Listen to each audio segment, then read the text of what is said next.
يا نبي السلام عليك، يا رسول سلام عليك، يا حبيب سلام عليك، صلوات الله عليك.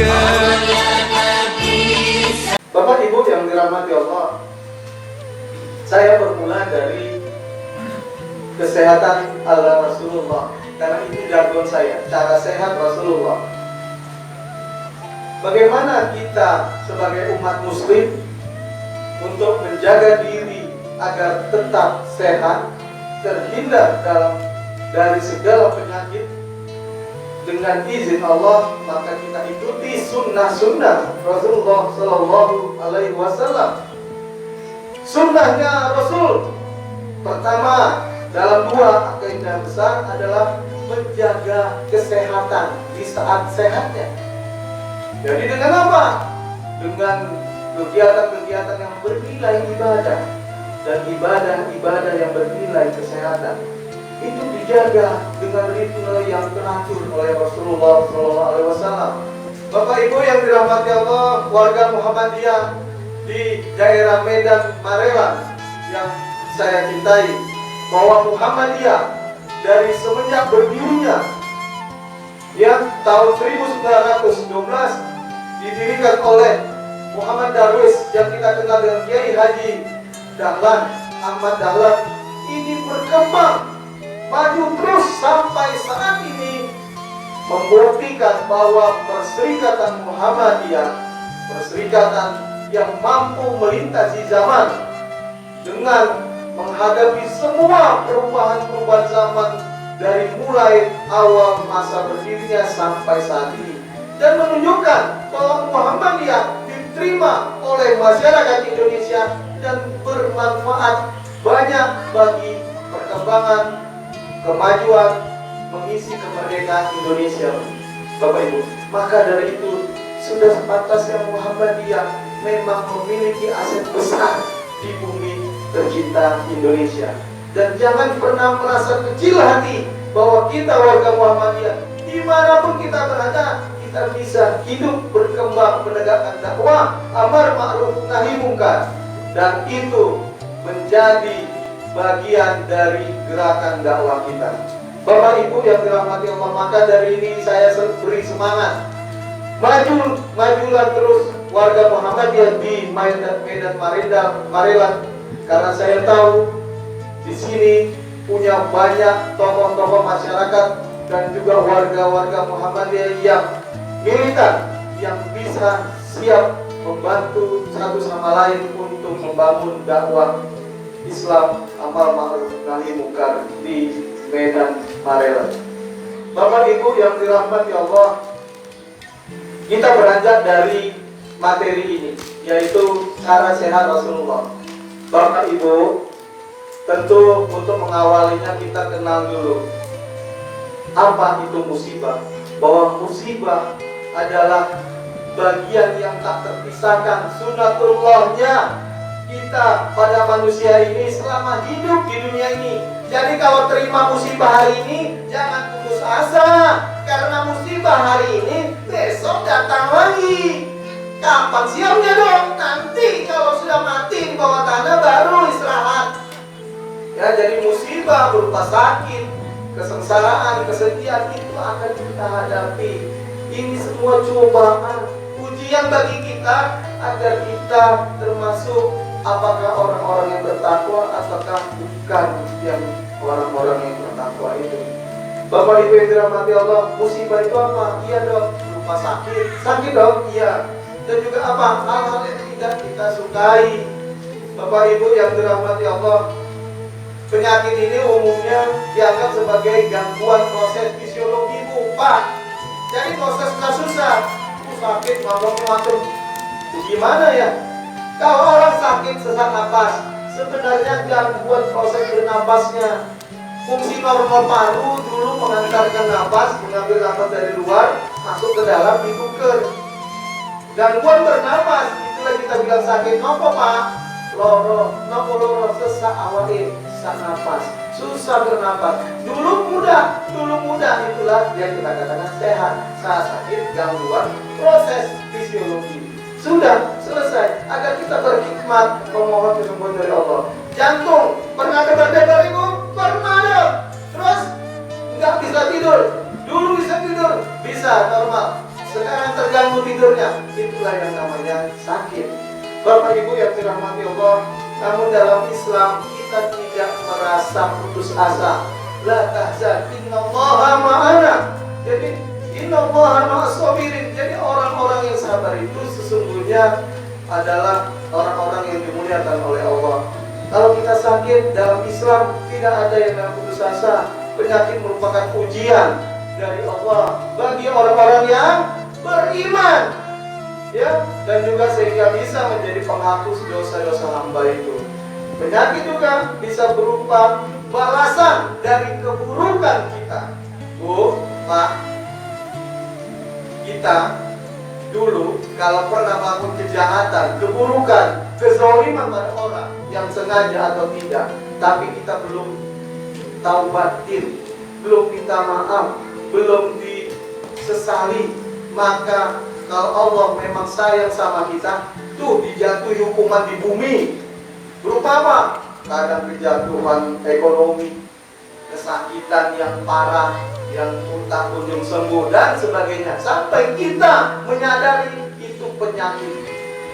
Bapak Ibu yang dirahmati Allah, nanti saya akan ceritakan bahwa di dalam hadis riwayat Bukhari Muslim, Rasul katakan, tidaklah seorang Muslim yang tertimpa gangguan berupa penyakit atau semacamnya, kecuali Allah akan menggugurkan bersamanya dosa-dosanya sebagaimana pohon yang menggugurkan dedaunan.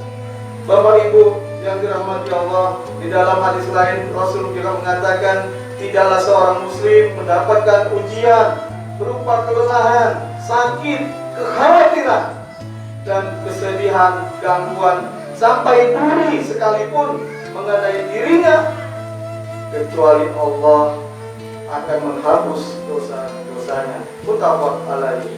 Di dalam Al-Quran surah Al-Baqarah ayat 85, Allah katakan, dan sesungguhnya akan kami berikan cobaan kepadamu dengan sedikit ketakutan, kelaparan, kekurangan harta, jiwa, dan buah-buahan, dan berikanlah berita gembira pada orang-orang yang sabar.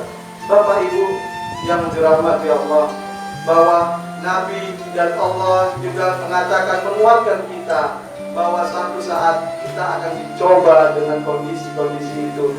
Maka berita gembira bagi orang-orang yang bersabar. Mintalah pertolongan Allah dengan sholat dan sabar. Ya, mana bisa sabar dok, orang sakitnya wis parah gitu.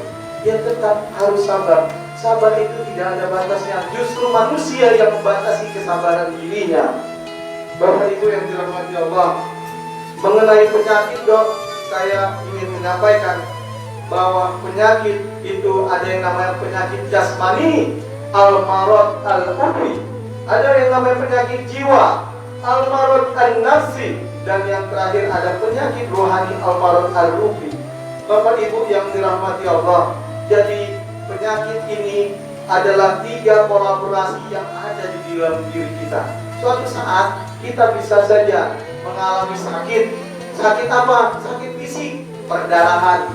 Kenapa ibu itu masuk nganggur? Perdarahan melahirkan, sakit fisik, dan harus diobati, dikasih darah, ditransfusi, dan dirawat sehingga bisa sembuh kembali dengan izin Allah. Apalagi ada orang nggak bisa tidur, jantung berdebar-debar, keringatan, cemas. Pernah bu? Pernah. Padahal tempat tidurnya sudah enak, spring bed, kamarnya sejuk, nyaman, pakai AC, nggak bisa tidur juga. Apa karena nggak makan? Makan lagi enak. Apa yang ditebak? Bapak belum pulang-pulang. Ibu, itu mental. Jiwanya juga sakit. Apalagi nggak pulang 3 kali Ramadan, 3 kali Lebaran. Bang Muhyidd, ini membuat orang sakit. Bapak tidak bisa tidur, pernah. Jantungan, debar-debar, stres. Ya, kenapa? Ada istri di rumah, ada anak kena masalah dengan pihak berwajib, jantungan. Karena mental terganggu, orang yang dikasihi sedang terganggu. Bapak Ibu yang dirahmati Allah, kita bisa juga kena penyakit rohania, dok. Pernah. Tiba-tiba anak meriang, demam tinggi, tak tahu apa sebabnya. Ya, ternyata dikoreksi tazkiyatun nafs, mamanya sering Facebookan foto anaknya upload, kena ain. Bapak mama sering pamer-pamer harta, ada orang iri dengki, kena sihir. Jadi itu penyakit ruhania. Ada kaitannya, dok? Ada. Saya sebagai seorang dokter dan juga praktisi Tibun Nabawi, saya mengobati pasien saya di klinik, mengobati secara holistik, Bapak Ibu. Karena manusia ada yang ruhanianya. Ya, saat ruh ditiupkan kepada manusia, ya pada jasad itu sudah jadi nafs, ya nafs, ya. Nah itu punya pengaruh kalau diganggu oleh yang namanya ruhania lain, jin, makhluk-makhluk halus ini. Kemudian ada yang nama mental, makanya ada dokter jiwa. Itu mainannya di situ, bukan untuk rupiah, dia nggak pakai. Dia hanya tingkatan hormon-hormon tertentu di otak, sinyal-sinyal otak yang berlebih dan berkurang, ini dikuranginya. Kasih obat dia Jepang, orang kemasukan bisa lemes, tapi kemasukannya nggak keluar. Bapak Ibu yang dirahmati Allah, jadi bagaimana pengobatannya secara holistik? Makanya harus kita lihat tazkiyatun nafs, bahwa makanya Rasul bilang, ya, sesungguhnya setiap penyakit ada obatnya, dan apabila penyakit itu sudah ketemu dengan obatnya, insya Allah dia akan sembuh. Itu Rasul yang katakan. Di situ Rasul mengajarkan kita banyak diagnosa, Bapak Ibu. Penyakit itu banyak diagnosanya. Saya juga dokter keluarga. Selain diagnosa medis, ada namanya diagnosa holistik. Jadi kalau misalnya orang kena TBC, saya bukan hanya mendiagnosa anaknya kena TBC, secara holistik keluarganya kelompok resiko rentan TBC. Begitu diagnosa. Nah, di dalam Tibun Nabawi diagnosanya juga banyak. Jadi kalau kita sakit, diagnosa lihat apakah ini ada pengaruh medis atau ada pengaruh rohania atau penyakit mentality. Ada orang fobia, ketakutan terhadap sesuatu, padahal tidak apa-apa, itu mental Pak namanya. Orang badan tegap, gagah, tapi sama cicak takut. Ya kan? Kokoh, di luar jadi preman, sampai rumah tato naga jadi cacing, jumpa bini. Jadi itu mental. Bapak Ibu yang dirahmati Allah, disebutkan dalam hadis sahih Imam Bukhari bahwa Rasulullah SAW bersabda, "Ma anzalallahu da'an illa anzalallahu shifaan." Dan tidaklah Allah menurunkan penyakit kecuali ada obatnya. Semua penyakit ada obatnya, Pak. Yakin? Harus yakin. Aku yakin pada Rasul. Ya, Rasul yang katakan ini. Ya, Bapak. Kalau Pak kok belum ada obatnya, mati juga. Nanti saya jelaskan belakangan ya. Jadi semua ada obatnya, hanya saja kita belum menemukannya. Contoh Bapak Ibu, ilmu tentang Al-Quranul Karim, ya, tentang penciptaan manusia, ya, di dalamnya menceritakan bagaimana manusia diciptakan. Dulu belum bisa dibaca sama orang-orang ahli ilmu fikir seperti sekarang. Baru setelah akhir 1800-an menemukan mikroskop, 1902 baru orang mulai belajar embriologi, baru mengakui bagaimana Quran menceritakan tahap demi tahap dari mulai embrio sampai jadi janin dan menjadi manusia. Bapak Ibu yang dirahmati Allah, ini masalah waktu, dan yang saya yakini, ya, jadi kita di atas ainul yakin. Ainul yakin itu sebatas pikir ya Pak ya, tapi kalau aku yakin di atas itu, sebagaimana Abu Bakar meyakini Nabi Muhammad pernah berangkat tadi malamnya Isra wal Mi'raj, dia langsung meyakini dengan hakul yakin. Kalau dipikir-pikir kan sulit ya Pak ya. tapi itulah keyakinan, hakul yakin. Nah, begitu juga dengan hadis Rasulullah Shallallahu Alaihi Wasallam ini, bahwa setiap penyakit ada obatnya di sisi Allah Taala. Jadi kita tidak perlu khawatir. Tidak mungkin Allah lupa luput buat penyakit, lupa obatnya. Nah, mungkin kita banyak lupanya. Kalau Allah yang buat dunia ini nggak ada lupanya, dia ada hilafnya, ada penyakit, ada obat. Itu sudah jadi jalan sunatullah. Allah menciptakan penyakit hanya untuk ujian bagi kita di dunia ini, agar kita kembali nanti termasuk orang-orang yang bertakwa atau tidak. Jadi ujian. Bapak Ibu yang dirahmati Allah, Allah menginginkan hambanya dalam keadaan sehat. Maka ia juga mengirimkan obat untuk setiap penyakit, kecuali tua dan kematian. Jadi kalau yang sudah tua nggak usah pengen muda lagi, ya Pak ya. Nah, tapi cari yang muda lagi. Ya Bapak Ibu, berobat ini merupakan usaha seorang hamba untuk sembuh dari penyakit agar kembali sehat. Jadi pengobatan adalah semua metode cara memperoleh obat, ya, dengan berobat agar dapat sembuh dari penyakitnya.